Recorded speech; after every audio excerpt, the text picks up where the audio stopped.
in that offense, Tennessee's one of those offenses, when you look at Green Bay, Tennessee, Atlanta, they only really need one guy to do the job. It's great to have a complimentary guy beside you, but you really only need one guy. But you're just glossing over the fact that the Titans as an organization jacked up the wide receiver position year in. And you want to talk about a team that just couldn't draft a wide receiver for years.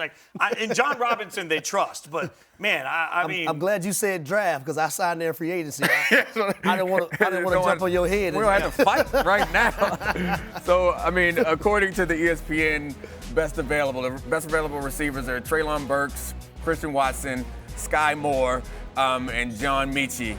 And George Pickens is another guy to Georgia that's really good. I'm not sure who I would take. No, you can't take a wide receiver here, can you? This is a blockbuster trade. You see it on the screen. Or linebacker. A.J. Brown. A.J. Brown is now at Philadelphia. They lost two of them in free agency, and Jayon Brown and Rashawn Evans. So linebacker is another spot they need to tighten up. I don't like wide receiver here either, but I guess I just assume. But you have to have somebody. I mean, they may be waiting till later in the draft to replace that But you know position. who fits the mold, though? Who's that? Treylon Burks does fit that mold. Yeah. A big body guy that can make the tough catches and go over the middle. You have Robert Woods to do the excellent route running on the outside.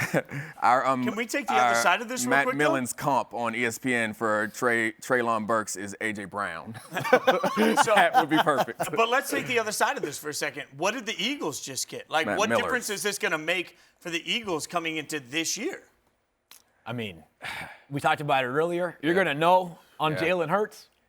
You're going to know on Jalen Hurts, right? Yeah, they're giving him there's nobody to blame at this point. Nobody to blame. Their offense, when it got most productive, was when they switched to a more quarterback run-centric offense. It was away from Jalen Hurts passing. He still was capable as a passer, but they got better when they used him as a runner. It seems like this year they're going to make him throw. Because that receiver room ain't going to be happy if they're running QB power on 3rd and 4 again. They're also going to have to pay him, by the way, right away. The type of receiver that they needed, though, just about everybody they had in that room was small, shifty, fast guys. Yeah. And a lot of times I've seen Jalen Hurts throw a lot of jump balls, and I'm like, you throwing a lot of jump balls to guys who aren't jump ball wide receivers. Right. If it's one thing A.J. Brown did in Tennessee, it's definitely make Ryan Tannehill look great.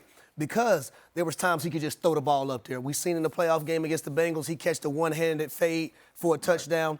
A guy that can take a glance route, 5-step post. You catch that thing, you take it to the house, come out the back door, or even an in cut or a slant. That's the type of receiver they needed, a guy with some mass on him. But, all of this speaks to the wide receiver position overall and the valuation of it in the NFL. And so I got a former wide receiver on the set, so I got to be nice here, right? But, there is we do not know what it looks like when you are building a roster with a wide receiver making $30 million a year. We have several guys that are going to be making close to that or 25 plus. Yep. We don't know what that looks like.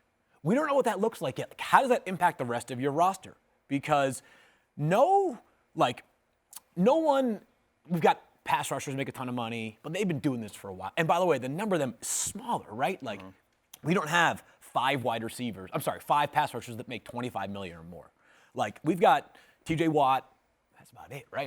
Aaron Donald's making $22 million a year. He's the best defensive player in football. So I truly believe that between this wide receiver market in the next few years, we're going to figure out whether it's worth it or not, or whether these guys, it's just a perfect circumstance and GMs just get aggressive.